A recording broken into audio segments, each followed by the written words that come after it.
Hello बच्चों, welcome back to my channel decode maths with Raja sir.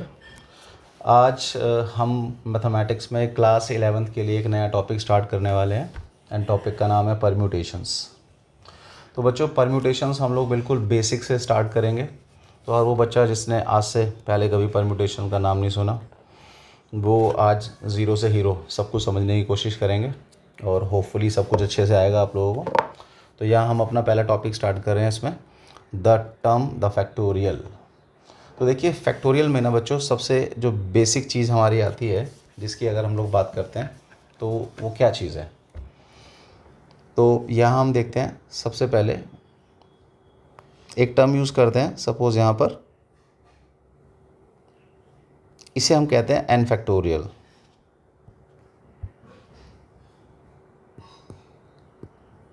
देखिए, हमारी पहली टर्म आई एन फैक्टोरियल। अब ये एन फैक्टोरियल जो हमने बोला, या फैक्टोरियल एन, इसको रिप्रेजेंट करने का एक दूसरा तरीका भी होता है ऐसे, इसको भी हम एन फैक्टोरियल ही कहते हैं। बट यूजुअली अब हम जो जनरली देख रहे हैं वो साइन, ये एन फैक्टोरियल ये वाला हम लोग ज़्यादातर यूज़ करते हैं। बट दोनों का मीनिंग यहाँ पर एक ही होता है।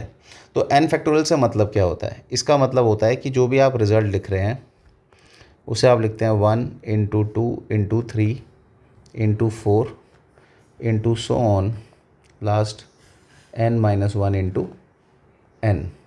यानी जो भी नंबर है उसको 1 से लेके उस नंबर तक हम लोग लिखते हैं। यानी फॉर एग्ज़ाम्पल, अगर आपको कहीं आता है 3 फैक्टोरियल, यानी ऐसे फैक्टोरियल 3 ऐसे, तो इसका मतलब है 1 इंटू 2 इंटू 3। इसका मतलब कितना हुआ? 6। अब जैसे आपको आ गया 4 फैक्टोरियल, यानी फैक्टोरियल 4, तो इसका मतलब हो गया 1 into 2 into 3 into 4 which is equal to 24। ऐसे ही अगर आपको आता है 5 फैक्टोरियल, दैट मीन्स फैक्टोरियल 5, तो ये क्या हुआ? 1 इंटू 2 इंटू 3 इंटू 4 इंटू 5, इसका मतलब हो गया 120। ऐसे ही 6 फैक्टोरियल, यानी factorial 6, that means 1 into 2 into 3 into 4 into 5 into 6, इसका मतलब है 720। एंड देन सिमिलरली 7 फैक्टोरियल, यानी factorial 7, that means 1 into 2 into 3 into 4 into 5 into 6 into 7। यानी जो भी नंबर का आप फैक्टोरियल ले रहे हैं उसको 1 तक लिखना है और उसको मल्टीप्लाई करके लिखना है। अब सवाल है कि सर ये तो सब में तो सेम ही कर रहे हैं, तो बार बार लिखने की ज़रूरत क्यों पड़ी है हमें इसमें? क्योंकि बच्चों इसमें आपको ध्यान रखना है कि जो यूजुअल फैक्टोरियल्स हैं टिल 7 फैक्टोरियल तक के जो नंबर्स हैं ना, कि 3 फैक्टोरियल 6 है, 4 फैक्टोरियल 24 है, इन वैल्यूज़ को आप लोग याद कर लेंगे, क्योंकि हर बार हम इन छोटे छोटे नंबर्स को कैलकुलेट तो नहीं करेंगे। तो इतनी वैल्यूज़ तक आप याद रख लेना। और आपकी समझ के लिए अलग से यहाँ पे जो दो नंबर्स हैं, 2 फैक्टोरियल जिसका मतलब है 1 इंटू 2 दैट इज़ 2, और ऐसी 1 फैक्टोरियल जिसका मतलब है सिर्फ 1, और 0 फैक्टोरियल, इसको भी हम 1 कहते हैं। अब देखिए, सवाल ये है कि 1 फैक्टोरियल को भी अगर हम 1 कहते हैं तो 0 फैक्टोरियल को भी 1 क्यों कहते हैं? इसका आंसर मैं आपको आगे की क्लास के अंदर दूंगा, विद प्रूफ करके देंगे। तो अभी फ़िलहाल के लिए हम क्या करते हैं, इसको 0 फैक्टोरियल को इक्वल टू 1 मान के चलेंगे। तो एक तरीके से ये जो हमारे रिजल्ट आए उससे हमने क्या जनरलाइज़ क्या किया इन सारे फैक्टोरियल से, कि 0 फैक्टोरियल भी 1 है, 1 फैक्टोरियल 1 है, और उसके बाद जो भी नंबर हमारा 2 फैक्टोरियल है, 3 फैक्टोरियल है, 4 फैक्टोरियल है, वो अपने नंबर से लेके 1 तक मल्टीप्लाई होगा। तो इसका मतलब if somebody ask you the definition of the term factorial, तो हम इसको क्या कहते हैं बच्चों? हम कहते हैं इसको the continued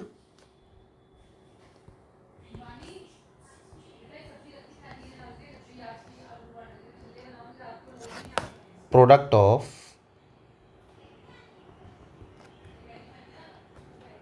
first and natural number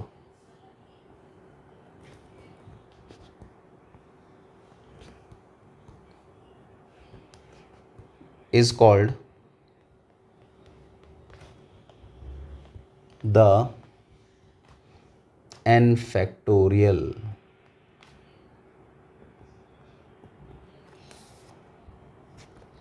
and is denoted by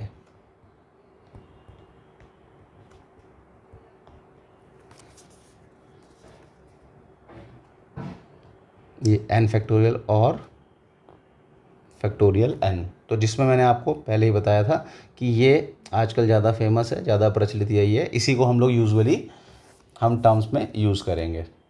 okay, फिर सेकंड टर्म मैंने आपको बता दी है जिसको आपको फिर से याद रखना है। And what is that term? कौन सी है वो हमारे लिए बच्चों? जिसे हमने कहा था ज़ीरो फैक्टोरियल।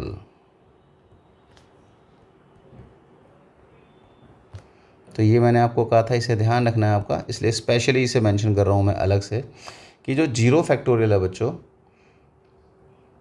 वो इक्वल टू 1 है, जिसका प्रूफ हम लोग अभी आगे करेंगे कि ये जीरो फैक्टोरियल आखिर 1 कैसे हुआ। If somebody ask you prove that zero factorial is equal to 1, तो हम इसे कैसे करेंगे? ओके, तो अब हमें फैक्टोरियल टर्म का पता चला कि ये टोटल हमारा कैसे हुआ है रिजल्ट। अब नेक्स्ट हम क्या करते हैं कि यहाँ से हम क्या डिड्यूस क्या करते हैं, क्या डिडक्शन है, क्या रिजल्ट आ रहा है। तो हम देखते हैं इसकी डिडक्शन। तो डिडक्शन में हम लोग कहते हैं कि कोई भी नंबर है, जैसे n फैक्टोरियल आपने अभी किया, तो इसको आप रिवर्स फॉर्म में लिखते लिखते n-1, n-2 कम करते जाओ, n-3, ऐसे ही कम करते करते लास्ट में 4 3 2 1 हो जाता है। यानी अगर कल को आपको कोई बोलता भाई ज़रूरी है क्या हमें सारा खोलना है, तो हम कहते हैं नहीं, मान लो n खोला, उसके बाद आप आगे नहीं खोलना चाहते, n-1 फैक्टोरियल लिख दो, यहाँ रोक दो। या फिर आपने बोला दो टर्म्स खोलोगे तो n-1 लिख दो, उसके बाद n-2 के साथ फैक्टोरियल लगा दो।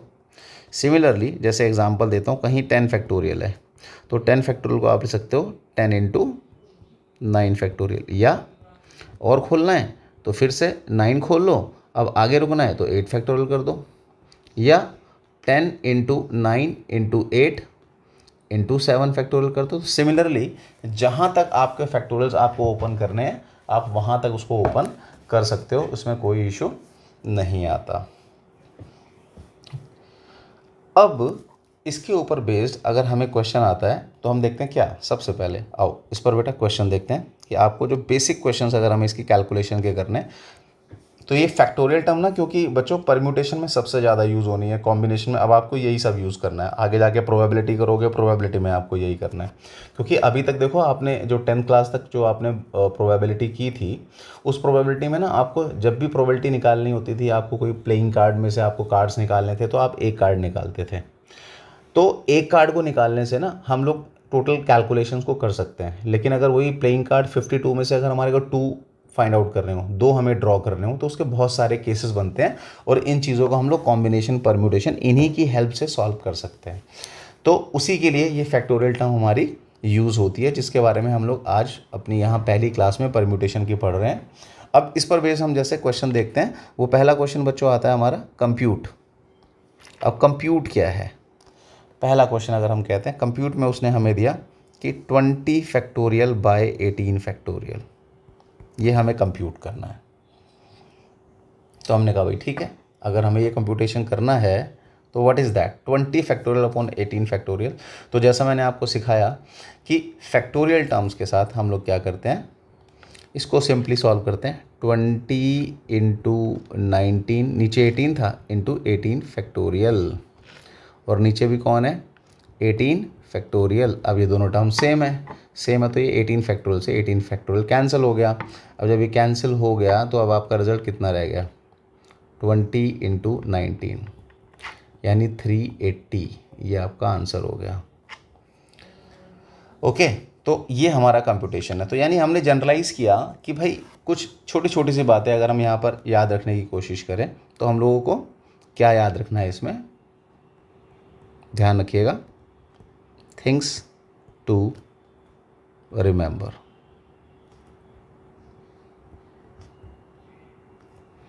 अब वो क्या चीज़ है, पहला पॉइंट समझते हैं।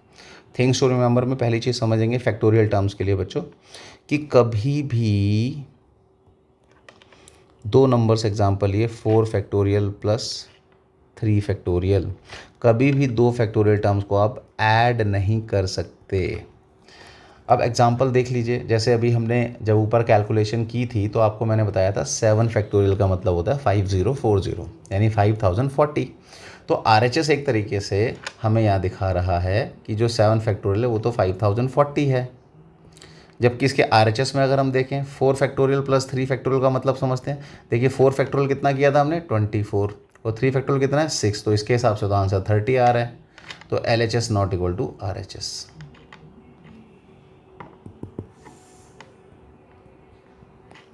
तो आपको ये छोटी छोटी सी बातें ध्यान रखनी है। तो पहली कंडीशन जो हमारी इसमें आई है वो कि 2 फैक्टोरियल टर्म को आप ऐड नहीं कर सकते। सिमिलरली 2 फैक्टोरियल टर्म्स को हम सब्ट्रैक्ट भी नहीं कर सकते। भाई यूजुअली हम लोग ये सोचते हैं ना भाई 4 - 3 1, तो हम कहते हैं ये गलत है। क्यों गलत है भाई, क्यों गलत है ये? क्योंकि देखो आप LHS लो, LHS में देखा मैंने 4 फैक्टोरियल माइनस 3 फैक्टोरियल। अब मुझे पता है 4 फैक्टोरियल अभी हमने ऊपर कैलकुलेट किया 24 होता है, 3 फैक्टोरियल कितना होता है 6 होता है, 24 - 6 कितना होता है 18 होता है। जबकि इसका RHS कितना है आपका, RHS है आपका 1 फैक्टोरियल, दैट मीन्स 1। तो 18 इज़ नॉट इक्वल टू 1, यानी ना तो हम फैक्टोरियल टर्म्स को ऐड कर सकते हैं ना सब्ट्रैक्ट कर सकते हैं। थर्ड पॉइंट में हमने बोला तो क्या मल्टीप्लाई कर सकते हैं, तो हमने बोला चलो एक एग्जांपल लेते हैं 3 फैक्टोरियल इंटू 2 फैक्टोरियल। तो हम कहते हैं अगर मल्टीप्लिकेशन है तो 6 होना चाहिए, तो हम कहते हैं ये नहीं होता। वाई? LHS देखिए, LHS है आपका 3 factorial into 2 factorial means 3 factorial कितना है 6, 2 फैक्टोरियल कितना है 2, 6 2 ज़ा 12। जबकि RHS कितना है बेटा, यहाँ पे RHS है आपका 6 फैक्टोरियल मतलब 720। तो LHS not equal to RHS, left hand side not equal to right hand side. तो यानी हम फैक्टोरियल टर्म का ना तो एडिशन कर सकते हैं, ना फैक्टोरियल टर्म का सब्ट्रैक्शन कर सकते हैं, ना फैक्टोरियल टर्म का मल्टीप्लिकेशन कर सकते हैं। सिमिलरली हम फैक्टोरियल टर्म्स को डिवाइड भी नहीं कर सकते कि कहीं पर आपको आ जाए 10 फैक्टोरियल डिवाइड बाय 5 फैक्टोरियल, तो हम इसे काट करके ऐसे 2 फैक्टोरियल नहीं लिख सकते। ठीक है, इसको भी आप इसी तरीके से डिवाइड करके चेक कर सकते हैं। तो अब सवाल हुआ कि ये एडिशन सब्ट्रैक्शन मल्टीप्लिकेशन डिवीज़न तो पॉसिबल है नहीं, तो फिर हमें ध्यान क्या रखना है? ध्यान रखने के लिए हमें ध्यान रखना है, पहला 5 नंबर पॉइंट लिखते हैं कि अगर कहीं पर ये नंबर आता है लाइक 10 फैक्टोरियल बाय 6 फैक्टोरियल, तो हम इनको कैंसिल करने के लिए क्या करेंगे, 10 को उस फैक्टोरियल तक खोल लें। 10 9 8 7 इंटू 6 फैक्टोरियल, और ये 6 फैक्टोरियल से ये 6 फैक्टोरियल आप काटो और बाकी को मल्टीप्लाई करके लिख सकते हो। ये काम आप कर सकते हो। यानी डिवीज़न में हम लोग क्या कह सकते हैं बच्चों, डिवीज़न में हम लोग कह सकते हैं कि कहीं पर अगर 8 फैक्टोरियल बाय 8 फैक्टोरियल अगर बिल्कुल सेम है तो सेम की वैल्यू सेम होती है, रिजल्ट 1 हो जाएगा। सेम आप कैंसिल आउट कर सकते हो, अदरवाइज़ नहीं। नेक्स्ट चीज़ 7th पॉइंट। तो 7th पॉइंट हमारा क्या आता है इसमें, 7th पॉइंट कहता है आपका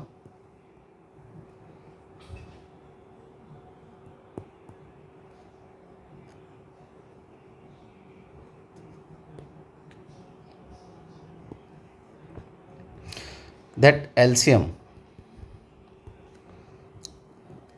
ऑफ, अगर कभी भी नंबर है सपोज 2 फैक्टोरियल 3 फैक्टोरियल 4 फैक्टोरियल, तो जब भी आप एलसीएम फैक्टोरियल टर्म का लोगे तो जो सबसे बड़ा फैक्टोरियल है ना वही एलसीएम हो जाएगा ऑलवेज। यानी LCM of 10 factorial 12 factorial 36 factorial, तो इतने सारे में जो सबसे बड़ा होगा बेटा वही आपका एलसीएम हो जाएगा। ये हुई फैक्टोरियल टर्म्स के साथ। और आपने ये देखा कि जो फैक्टोरियल टर्म के क्वेश्चंस हमने सिंप्लीफाई कर रहे हैं, कैलकुलेशन कर रहे हैं, तो जो भी नंबर है अगर 10 है तो 10 फैक्टोरियल किसके इक्वल है, 1 2 3 4 5 6 7 8 9 10, यानी 1 to 10 सारे नंबर्स का प्रोडक्ट। ओके, तो अब हम कंप्यूटेशन में एक और रिजल्ट लेते हैं, एक और क्वेश्चन देखते हैं। कंप्यूट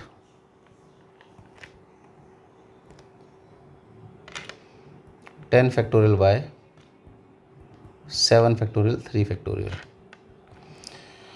अब उसने बोला ये हमें कंप्यूट करना है भाई, चलिए कंप्यूट करते हैं। 10 फैक्टोरियल को अब हमने कहा कि सिंप्लीफाई करना है, तो 10 फैक्टोरियल के नियर बाय वाला नंबर है 7, तो हमने 10 को खोला 10 इंटू 9 इंटू 8 इंटू 7 फैक्टोरियल, नीचे भी 7 फैक्टोरियल था और 3 फैक्टोरियल था। तो अब हमने देखा ये 7 फैक्टोरियल से 7 फैक्टोरियल कैंसिल आउट हो गया, अब रह गया आपका 10 इंटू 9 इंटू 8, अभी भी नीचे 3 फैक्टोरियल है, ऊपर फैक्टोरियल नहीं बचा, तो 3 फैक्टोरियल को अब आप नीचे 3 इंटू 2 इंटू 1 लिख लो।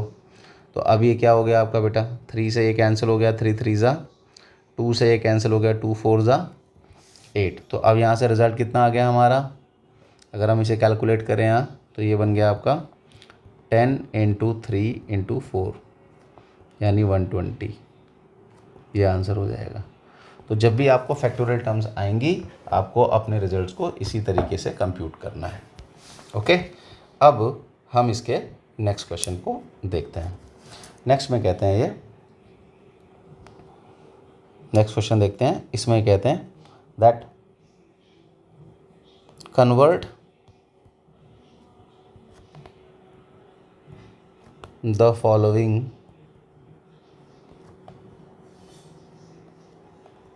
products into factorials।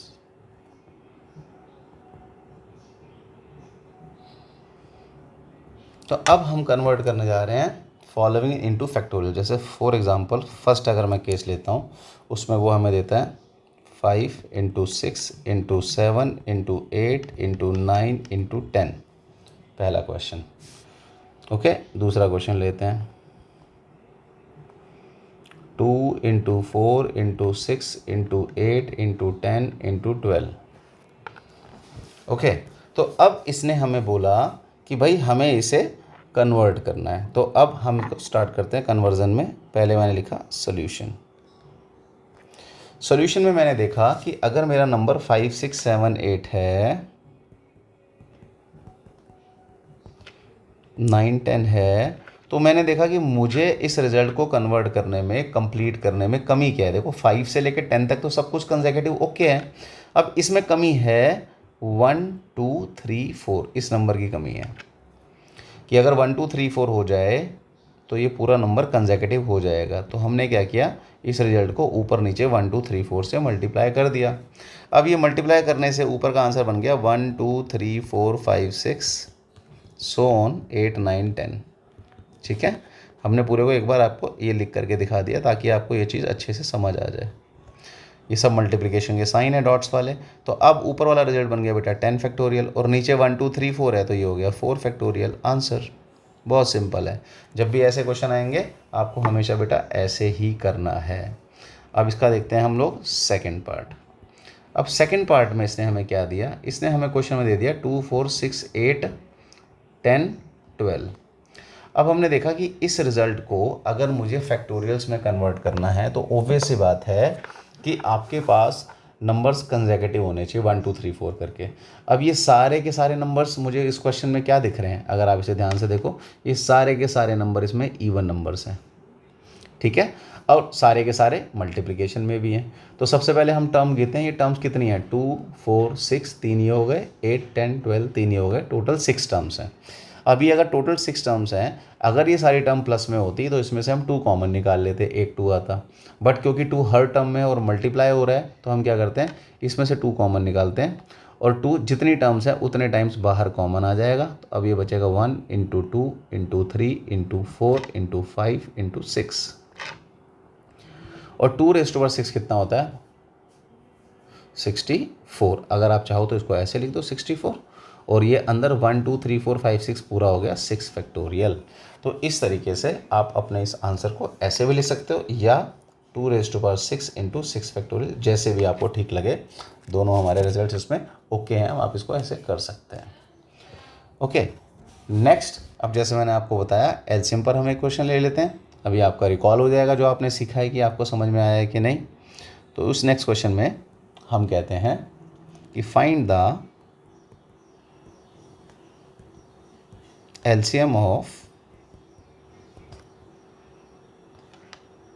3 factorial 6 factorial 9 factorial and 12 factorial. तो हम क्या कहते हैं इन सब का एलसीएम हमारा क्या होगा बेटा, क्या सिंपल फॉर्म सिखाई है। जब भी आप इनका एलसीएम लेंगे तो सॉल्यूशन में जो सबसे बड़ा नंबर है सारे, अगर सब फैक्टोरियल्स में तो सॉल्यूशन हो जाएगा सीधा 12 फैक्टोरियल। क्योंकि इनको अगर आप ब्रेक कर करके भी करेंगे तो हमेशा यही रिजल्ट आएगा। ठीक है, अब इस सेम फैक्टोरियल के ऊपर हम एक क्वेश्चन सॉल्व करते हैं। क्वेश्चन है इफ 1/9 फैक्टोरियल प्लस 1 क्योंकि अब इस फैक्टोरियल टर्म को सिंप्लीफाई करके देखते हैं हम लोग, is equal to x/11 factorial, find x। तो अब हम देखते हैं इसके सॉल्यूशन में दैट 1/9 फैक्टोरियल है, 1/10 फैक्टोरियल है, x/11 फैक्टोरियल है। तो हमने कहा कि अगर हम 9 और 10 का एलसीएम लेते हैं, देखिए आपको बताया था ना भाई, जब अब नॉर्मल आप क्वेश्चन में क्या करते थे, जब ऐसे आते थे आप इनके एलसीएम लेते थे। तो एलसीएम में मुझे पता है 9 और 10 फैक्टोरियल का एलसीएम तो 10 फैक्टोरियल होगा। अब इसकी कैलकुलेशन कैसे होगी कि सर फैक्टोरियल वाली टर्म का तो हमने कभी एलसीएम लिया ही नहीं है। तो जब आपने इसका एलसीएम नहीं लिया है और यहाँ हमें इसका एलसीएम लेना है, तो हम यूजुअली क्या करते थे, आप याद करिए कि पहले इस नंबर से, ये जो 9 है, इस नंबर से आप इसको डिवाइड करते थे। तो हमने इसको साइड में ऐसा करते हैं, डिवाइड करके देख लेते हैं। तो जब हमने इसको साइड में डिवाइड किया तो हमें दिख रहा पहले केस में 10 फैक्टोरियल को 9 फैक्टोरियल से डिवाइड करना है। तो डिवाइड करने का क्या तरीका है, 10 को सिंप्लीफाई कर लो, 10 × 9 फैक्टोरियल, ये भी 9 फैक्टोरियल है, ये दोनों कैंसिल हो गए, तो आंसर आ गया आपका 10। यानी अगर मैं 9 फैक्टोरियल से 10 को डिवाइड कर रहा हूँ तो आंसर बन रहा है 10। तो जो बच जाता है आपका क्वोशंट, उससे अब आप ऊपर 1 वाले को मल्टीप्लाई कर दो, 10 × 1। तो अभी आपको दिखाने के लिए 10 × 1 लिख दिया। अब अगले वाले में देखो, अब अगले वाले में क्या है, इससे डिवाइड करो 10 फैक्टोरियल और ये भी 10 फैक्टोरियल है। तो आपने यहाँ पर अब डिवाइड किया 10 फैक्टोरियल को 10 फैक्टोरियल से, दोनों सेम है, दोनों सेम कैंसिल होके आ गया 1। अब ऊपर जो 1 आया आपका क्वोशंट, ऊपर वाले नंबर से इसको मल्टीप्लाई कर दो। तो ऊपर अब आपका क्या हो गया, 10 × 1 10 + 1 अपॉन 10 फैक्टोरियल, इधर हो गया x/11 × 10 फैक्टोरियल। अब क्या होगा ये, जब हमारा 11 × 10 फैक्टोरियल आ गया तो दोनों ही साइड्स में अगर आप देखोगे 10 factorial same same same same हम लोग कैंसिल कर सकते हैं, क्योंकि कैंसिलेशन का तो हमने रूल देखा था, हम लोग कभी भी रिजल्ट को अपने क्रॉस मल्टीप्लाई करके कैंसिल कर सकते हैं। तो अब ये क्या हो गया, this implies 11 = x/11, this implies x = 11 × 11, this implies x = 1 to 1। ये हुआ आपका आंसर।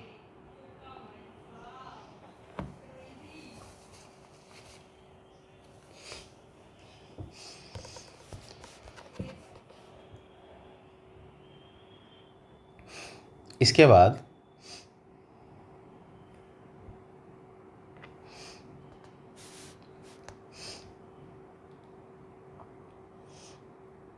नेक्स्ट क्वेश्चन देखते हैं।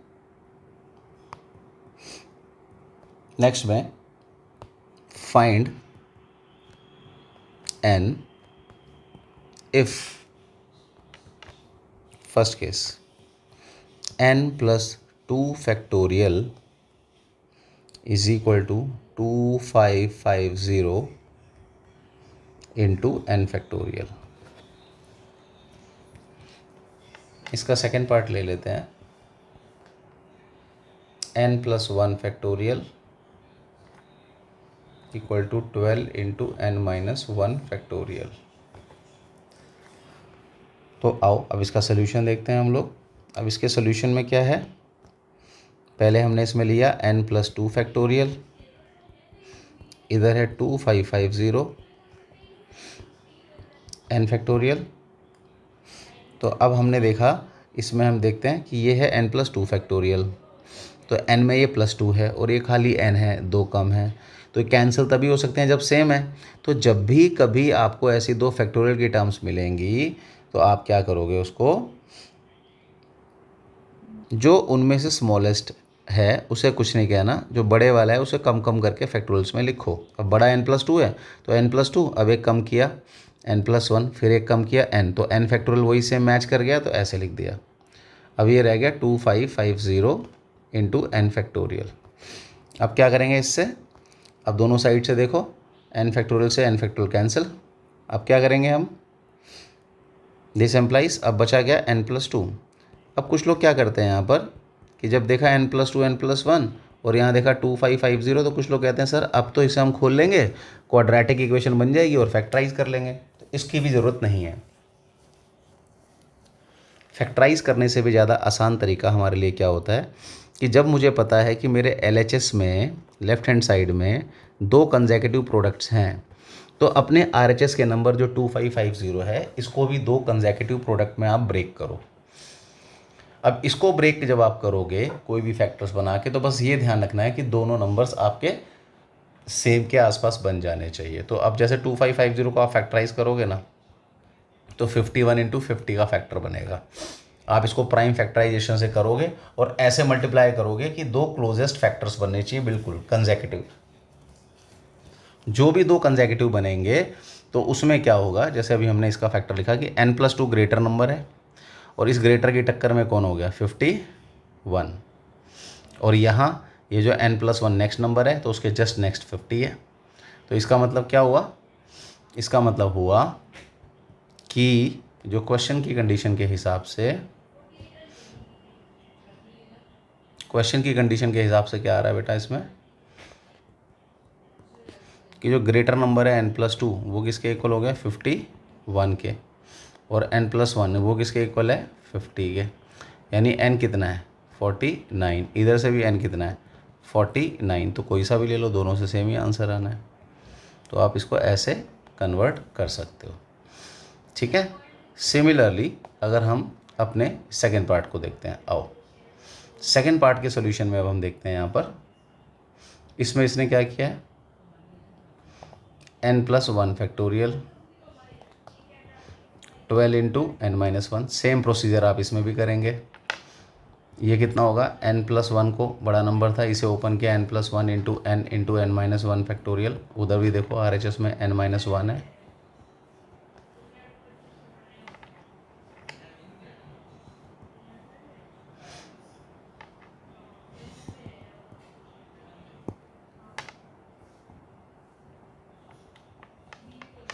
तो अब इसमें क्या हुआ n-1 फैक्टोरियल दोनों साइड से कैंसिल, तो रिजल्ट में क्या बन गया अब आपके, यहाँ पर भी 2 कंसेक्यूटिव नंबर आ गए n+1 × n। तो अब हम देखते हैं 12 को लिख सकते हैं 4 × 3, 4 × 3 बना, तो दिस एम्प्लाइज ग्रेटर नंबर कौन है n+1, वो किसके इक्वल है, n कितना है 3 के। तो इस तरीके से हमने इस रिजल्ट को भी कैलकुलेट कर लिया, ठीक है। अब हम इसमें नेक्स्ट क्वेश्चन पे आते हैं।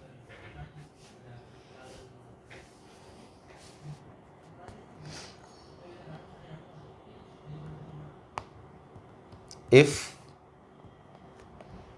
n factorial upon 2 factorial n-2 factorial and n factorial upon 4 factorial into n-4 factorial are in the ratio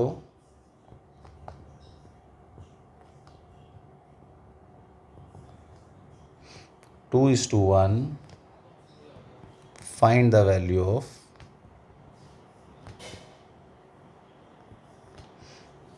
n। Okay, अब हमें इसमें 2 नंबर्स दिए हैं और बोला इनका रेशो। अब रेशो के नाम पे हमने पहले इनको रेशो ही लेते हैं, n factorial 2 factorial n-2 factorial divided by दूसरा नंबर क्या है n factorial 4 factorial n-4 factorial equal to 2/1। तो इसको हमने सिंप्लीफाई करके क्या देखा कि n factorial 2 factorial n-2 factorial. अब ये जो नीचे वाला है इसको हम रिवर्स करके लिख देते हैं, जो डिनोमिनेटर है वो न्यूमरेटर में लिख देते हैं और न्यूमरेटर वाले को डिनोमिनेटर में लिख देते हैं। तो इसको हाईलाइटर को देखो जिसको मैंने किया हुआ है, इसको हम लोग रिवर्स करके लिखने वाले हैं। तो ये हो गया बच्चों आपका रिवर्स करके 4 factorial into n minus 4 factorial तो ऊपर आ गया और नीचे हो गया आपका n फैक्टोरियल और ये 2/1 है। तो इसमें पहली चीज़ जो दिख रही है मुझे यहाँ पर वो देखिए n फैक्टोरियल से n फैक्टोरियल कैंसिल,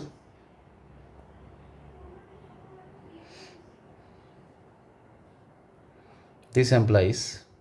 अब ऊपर आ गया आपका 4 फैक्टोरियल।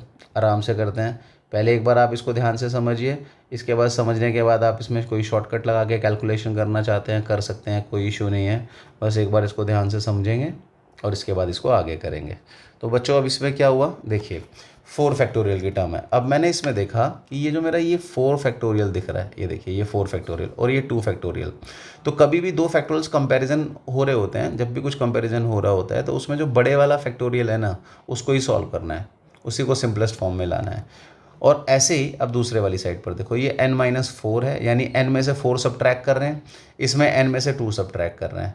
तो n नंबर दोनों में सेम है, तो जितना बड़ा नंबर सब्ट्रैक्ट करोगे नंबर उतना छोटा होगा। यानी अब हम देखते हैं कि बड़ा कौन है। तो n-2 तो डिनोमिनेटर में से बड़ा है और 4 फैक्टोरियल ऊपर से बड़ा है। तो इन टर्म्स को हम सिंप्लीफाई करेंगे तो क्या होता है इससे हमारा, देखो 4 फैक्टोरियल को लिखा मैंने 4 इंटू 3 इंटू 2 फैक्टोरियल, और क्योंकि n-4 फैक्टोरियल स्मॉलर नंबर था इसको हम कोई छेड़छाड़ नहीं करेंगे। अब ये 2 फैक्टोरियल नीचे आ गया। अब n-2 को खोलते हैं, n-2 n-3 एक कम कर दिया, n-3 फिर एक और कम किया, n-4 फैक्टोरियल 2/1। अब इसमें क्या हो जाएगा आओ देखते हैं, n-4 फैक्टोरियल से n-4 फैक्टोरियल कैंसिल, 2 फैक्टोरियल से देखो 2 फैक्टोरियल कैंसिल। तो दिस एम्प्लाइज ऊपर है अब आपका 4 3 12, नीचे कितना हो गया n-2 n-3। अब इधर रिमाइंडर में क्या है 2/1। अब 2 से इसे भी कैंसिल कर दो, 6 आ गया। दिस एम्प्लाइज अब क्रॉस मल्टीप्लाई करते हैं, n-2 n-3 इक्वल टू 6। फिर से देखते हैं, अब देखिए अब ये जो आपका n-2 है ये नंबर देखो, और ये n-3 ये फिर से कंसेक्यूटिव नंबर्स हैं बच्चों। तो इसको फिर से कंसेक्यूटिव में देखो, n-2 जो है ग्रेटर टर्म है, ये बिगर है, और n-3 स्मॉलर है। तो इसी फॉर्मेट में हम इनको ब्रेक करते हैं, n-2 n-3, इधर भी हम 6 को ले देते हैं 3 इंटू 2। तो यहाँ से क्या रिजल्ट आ गया आपका, जो बड़ा नंबर है n-2 तो बड़े वाले को बड़े के इक्वल रख दो, तो this implies n equal to 5। Smaller को स्मॉलर के इक्वल रखो तब भी यही आंसर आ जाएगा। तो इस तरीके से आप इन क्वेश्चन को सिंप्लीफाई कर सकते हो। इसके बाद इन फैक्टोरियल बेसिस पर अब हम एक क्वेश्चन देखते हैं प्रूफ में। यूजुअली जो थोड़े से अगर आपको स्कूल में या किसी लेवल पे कोई थोड़ा सा टफ क्वेश्चन देना होता है तो वो लोग यहाँ से शुरू कर देते हैं, तो उसको मैं आपको बताता हूँ। क्वेश्चन आएगा बच्चों आपका कि प्रूव दैट, है बहुत ईजी, बस फर्स्ट टाइम में हो सकता है देखने में थोड़ा सा मुश्किल लगता है। 2n factorial upon n factorial is equal to 1 into 3 into 5 so on 2n-1 into 2 raise to the power n। ये हमें इसमें प्रूव करना है that 2n factorial upon n factorial is equal to 1 3 5 so on 2n-1 into 2 raise to the power n। अब इसके proof के लिए हम लोग देखते हैं इसमें, चलिए LHS लेते हैं, बहुत सिंपल है ये क्वेश्चन। 2n फैक्टोरियल और नीचे n फैक्टोरियल। तो मुझे पता है कि कोई भी नंबर है, जैसे मैंने आपको बताया था अगर वो 10 फैक्टोरियल है तो उसको 1 से लेके 10 तक लिखते हैं, और ये नंबर सिर्फ किसके लिए होते हैं, फैक्टोरियल टर्म सिर्फ पॉजिटिव के लिए होते हैं। ये फैक्टोरियल्स कभी भी किसी नेगेटिव नंबर के लिए नहीं होंगे, कभी किसी फ्रैक्शन के लिए नहीं होंगे। फैक्टोरियल सिर्फ पॉजिटिव इंटीजर्स के लिए होते हैं। तो जो 2n फैक्टोरियल है बेटा, उसका मतलब क्या हो गया, उसका मतलब हो गया 1 2 3 4 5 सो ऑन, लास्ट में लिखेंगे 2n-1 और फिर 2n, 1 से लेके 2n तक सारा नंबर हमने यहाँ लिख दिया इक्वल टू n फैक्टोरियल। फिर अगला स्टेप हमने क्या किया इसमें से बच्चों, अगले स्टेप में मैंने इसमें इवन नंबर 2 4 6 8 सो ऑन, और लास्ट नंबर इवन कौन सा है 2n, और अगला number 1 3 5 7 so on, last odd number कौन सा है इसमें से 2n-1 whole upon n factorial. अब एक बार इसको ध्यान से देखिए, यहाँ पर जो बता रहा हूँ इसको ध्यान से देखिए, हमने क्या किया है इसमें बच्चों, ये जो 2 फैक्टोरियल था, ये जो 4 फैक्टोरियल था, है ना, और ये लास्ट में 2n फैक्टोरियल था। ये जो देख रहे हो, इन सारों को हमने यहाँ से कलेक्ट करके एक साथ 2, 4, 6 और लास्ट वाला 2n ये हमने एक साथ लिखा है। ओके, इसके बाद अगली वाली कंडीशन के हिसाब से अगर हम देखें तो ये 1 फैक्टोरियल, ये 3 फैक्टोरियल, ये 1 सॉरी नॉट फैक्टोरियल, 1, 3, 5 और ये 2n-1, इन सारे ऑड को यहाँ 1, 3, 5, 7, 2n-1 ये ऑड वाले हमने अलग से लिख दिए। यानी इवन का कलेक्शन अलग कर लिया, ऑड का कलेक्शन अलग कर लिया। तो ऐसा करने से हमारे इस रिजल्ट में क्या चेंज आया, तो हमने देखा कि ये देखो, ये जो 2, 4, 6 था बेटा, ये जो 2, 4, 6 है, इन सब में से जैसे अभी हमने एक क्वेश्चन किया था ना 2, 4, 6 से 12, तो इसमें से हमने क्या किया, 2 जब कॉमन निकाला तो टोटल टर्म्स थी, देखो यहाँ पर, अब इस क्वेश्चन में देखोगे टोटल टर्म्स थी 2n टर्म्स टोटल हैं। तो ये कितनी टर्म्स हो जाएंगी अब आपकी, ये वाली हो जाएंगी आपकी n टर्म्स। कितनी टर्म्स हैं ये, n टर्म्स। और ये भी ऑड वाली कितनी टर्म्स हैं, n टर्म्स हैं। तो इसलिए जब इसमें से आप 2 कॉमन निकालोगे तो 2 आपका n टाइम्स कॉमन आ जाएगा और अंदर बचेगा 1, 2, 3, 4 सो ऑन n, सब में से 2 कॉमन आ गए। ऑड में से तो कुछ कॉमन आ नहीं सकता है, तो 1, 3, 5, 7 और लास्ट नंबर आपका 2n-1 तक रह गया, होल अपॉन n फैक्टोरियल। अब बच्चों ये जो रिज़ल्ट है मेरा, उसमें मुझे दिख रहा है कि ये जो मेरा नंबर है 1, 2, 3, 4 n तक, ये तो n फैक्टोरियल होता है। तो हमने क्या करा, इसको 2n इंटू इसको लिख दिया n फैक्टोरियल, और साथ में कौन है नंबर ऊपर ऑड में, 1, 3, 5, 7 सो ऑन 2n-1 होल अपॉन, अब नीचे कितना आ गया आपका n फैक्टोरियल। तो अब इससे क्या बेनिफिट होगा बच्चों, इससे बेनिफिट ये हुआ कि अब हमारा ये जो n फैक्टोरियल दोनों में सेम है तो ये कैंसिल हो गया, और जब ये कैंसिल हो गया तो अब हमारा फाइनल आंसर क्या बचा, एक तो ऑड नंबर्स बच गए 1, 3, 5, 7 सो ऑन 2n-1 तक और 2n। ओके, तो इस तरीके से हमारा रिजल्ट इसमें प्रूफ हो गया। इसके बाद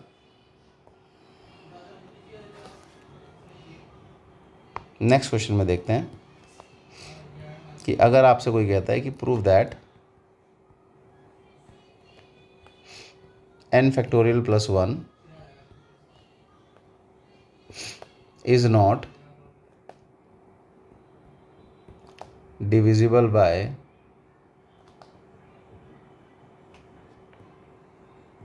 एनी नेचुरल नंबर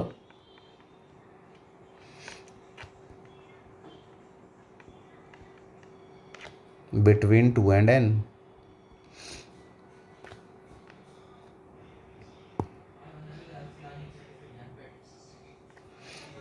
तो ये हमें प्रूफ करना है। तो हम कहते हैं इसके सोल्यूशन में हमने लिया नंबर n फैक्टोरियल प्लस 1। देखिए अब हम इसे समझते हैं, n फैक्टोरियल प्लस 1 का मतलब है हमारा n फैक्टोरियल है 1 into 3 into 4 so on last number n plus 1।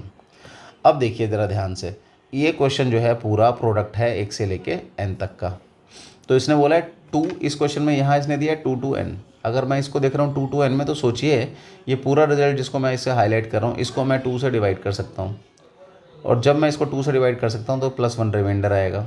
Similarly इसको अगर मैं 3 से डिवाइड कर दूंगा फर्स्ट पार्ट को, तब भी 1 रिमाइंडर बचेगा। 4 से करूँगा तब भी +1 रिमाइंडर बचेगा, और ऐसे ही n से करूँगा तो भी हमारा ये 1 बचेगा। बस उसी आपको स्टेटमेंट में देना है कि सिंस, क्या बोल सकते हैं आप इस क्वेश्चन के लिए जब आपको एक्सप्लेन करना है, since n factorial is divisible by all natural numbers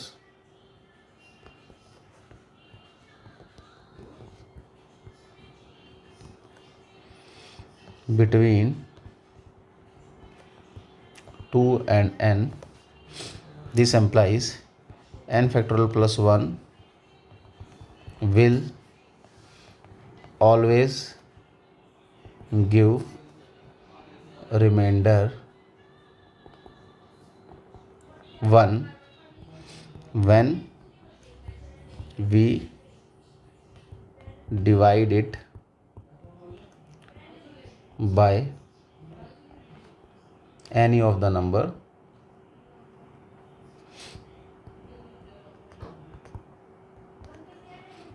between 2 and n। Okay, तो ये कंडीशन हमारी इसके साथ आ जाती है। फिर अब हम आगे चलते हैं इसमें नेक्स्ट फॉर्मेट में।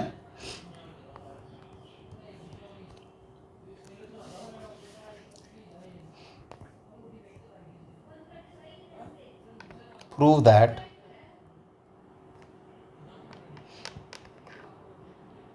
n फैक्टोरियल होल स्क्वायर, इसे ध्यान से समझना है, less than equal to n raise to the power n into n factorial less than 2n factorial for all positive integers n।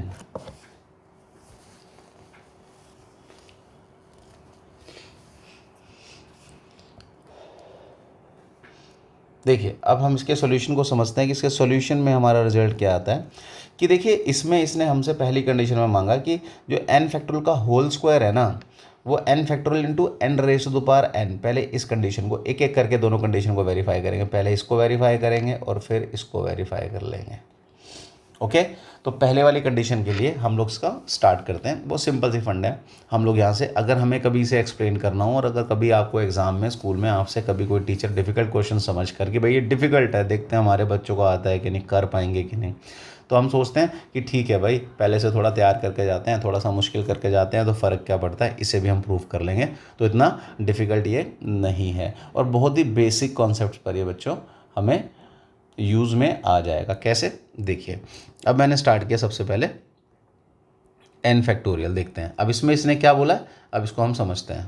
पहला मेरा रिजल्ट लिया मैंने n फैक्टोरियल स्क्वायर। देखना, n फैक्टोरियल स्क्वायर को मैंने लिखा n factorial into n factorial whole square है, तो उसको हम 2 बार लिख सकते हैं। अब इस 2 बार में से मैंने क्या किया, जो पहले वाला n फैक्टोरियल है उसको लिख दिया 1 into 2 into 3 into 4 into n, और दूसरे वाले को एज इट इज़ रहने दिया। क्यों, अगर देखते रहना, यहाँ देखो, यहाँ मुझे n फैक्टोरियल चाहिए था और इधर भी n फैक्टोरियल है, तो ये तो मैच कर रहा है। अब जो मेरा ये 1 2 3 4 n है, इसके बदले मुझे ये n raise to the power n चाहिए, यानी ये 2 रिश्ते आपको निकालने हैं। तो उसके लिए हम यहाँ इसको स्टार्ट करते हैं। पहले सिंपल सी कंडीशन का कंपैरिजन करते हैं और हम लिख देते हैं इसको वी नो दैट। n तो कोई भी नंबर हो सकता है ना, इसलिए हम लिखते हैं इसको वी नो दैट। और हम कहते हैं कि देखिए 1 जो है वो less than equal to n है, क्योंकि n तो कोई भी नेचुरल हो सकता है। तो अगर n को आपने 1 ले लिया तब तो वो इसके इक्वल हो जाएगा, और अगर 1 के अलावा कोई नेचुरल नंबर लोगे तो n जो है 1 से ग्रेटर होगा। यानी अगर n की वैल्यू 2 ले लोगे तो 2 ग्रेटर देन 1 है, 3 ग्रेटर देन 1 है, 4 ग्रेटर देन 1 है। तो इस तरीके से ऐसे ही मैं ये सेम चीज़ 2 कह सकता हूँ कि 2 will be less than equal to n। अगर n 2 ले लिया तो इक्वल है, अदरवाइज हमेशा, और ये कंडीशन हम लोग लेके चल रहे हैं। तो सिमिलरली हम बोलेंगे 2 less than equal to n, 3 less than equal to n, ऐसे ही 4 less than equal to n, और लास्ट में जाके हमने इसको लिख दिया n minus 1 less than equal to n, और लास्ट में n is less than equal to n। तो अब इस पूरे रिजल्ट से हमें क्या मिला, पूरे से हमें ये निकला कि अगर मैं इन सारे जितनी इनइक्वालिटीज़ हैं इनको मल्टीप्लाई करूँ, देखो लेफ्ट हैंड साइड की 1 into 2 into 3 into 4 into n minus 1 into n, ये तो एक तरफ की हो गई, और इधर वाली मल्टीप्लाई कर दूँ सारी, तो ये कितना हो गया n into n into n, कितने टाइम्स है ये कितने टाइम्स है, n टाइम्स है। तो ये रिजल्ट बन जाएगा आपका n टाइम्स है तो n टाइम्स होगा n raise to power n, यानी 1 into 2 into 3 into 4 so on till n तक, ये result n raise to power n है। तो जब ये n raise to the power n आपका हो गया, तो अब हमने क्या किया, इसी को जो हमारा रिजल्ट था हमने 1 into 2 into 3 into 4 so on n के साथ लिख दिया, n फैक्टोरियल से मल्टीप्लाई कर दिया, एन फैक्टोरियल से बोथ साइड से मल्टीप्लाई कर दिया तो कोई फ़र्क नहीं पड़ेगा इनइक्वालिटी में। और ये 1 2 3 4 एन कितना है आपका, ये एन फैक्टोरियल है, नीचे भी एन फैक्टोरियल, दोनों हो गए तो less than equal to n raise to the power n, n factorial. तो अब अगर अपने आंसर को देखोगे ध्यान से तो पहला प्रूफ जो है आपको यहाँ देखिए एन फैक्टोरियल जो ये है, यानी एन फैक्टोरियल स्क्वायर, यहाँ पर भी देखो n factorial square less than n raise to power n factorial n. ये कंडीशन हमारी यहाँ पर इस रिजल्ट से आ गई, पहली कंडीशन। अब आती है हमारी दूसरी कंडीशन की बारी। आओ दूसरी कंडीशन में देखते हैं क्या है। दूसरी में हमें दिखाना है 2n फैक्टोरियल जो है n raise to power n है। आओ देखते हैं एक बार फिर से क्या कह रहा है ये, कि दूसरी वाली में हमने अगेन लिखते हैं। अगेन हमने लिखा है इसको पहले 2n फैक्टोरियल। 2n फैक्टोरियल का मतलब हमें पता है क्या होता है, 1 2 3 4 सो ऑन n, फिर n+1, फिर n+2 सो ऑन, फिर 2n तक हमने सारा नंबर लिख दिया।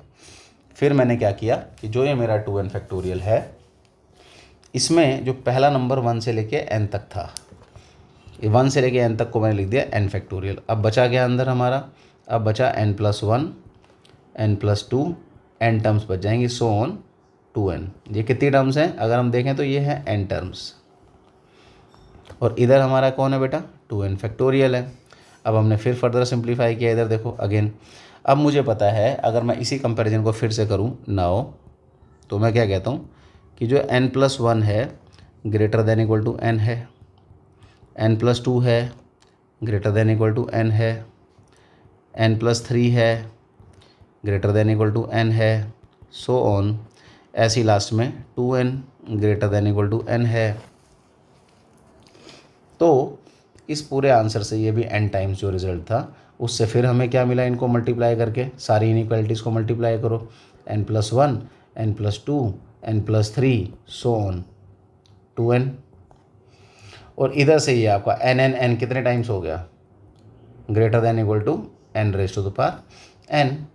सो दिस एम्प्लाइज, अब ये जो n था तो अब अगर मैं इस रिज़ल्ट को n फैक्टोरियल से मल्टीप्लाई कर दूं अपनी तरफ से, किस साइड को, इस इक्वेशन को नंबर 1 को, तो मल्टीप्लाई किया मैंने इक्वेशन नंबर 1 को n फैक्टोरियल से, तो n+1, n+2, n+3 so on 2n तक का नंबर है।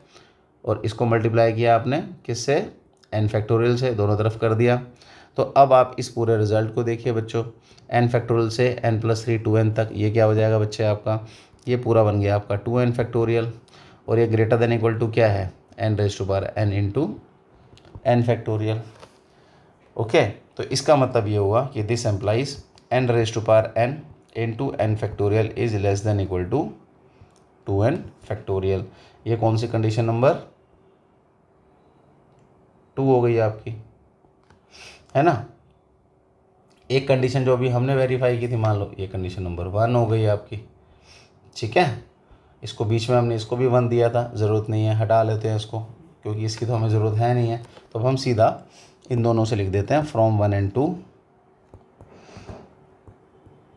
n raise to the power n into n factorial is less than equal to 2n factorial and it is greater than equal to n factorial का whole square, hence proved.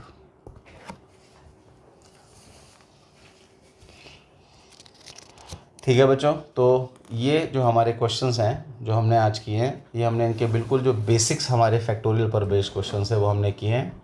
एक बार आप सब लोग क्या करें, इन्हीं सारे क्वेश्चंस को एक बार अच्छे से रिवाइज करेंगे। सारे क्वेश्चंस को एक बार आप खुद से करके देखिएगा, आप अच्छा फील करेंगे, क्वेश्चंस की आपको अच्छे से अंडरस्टैंडिंग होगी।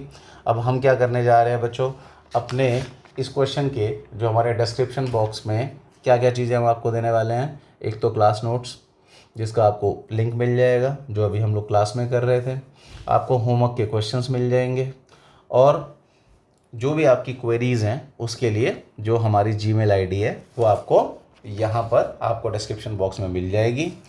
और यहाँ तक अगली क्लास स्टार्ट करने से पहले जो भी हमारा नेक्स्ट वीडियो होगा, उस नेक्स्ट वीडियो से पहले आप इसको एक बार थॉरोली पढ़ेंगे, एक एक चीज़ को।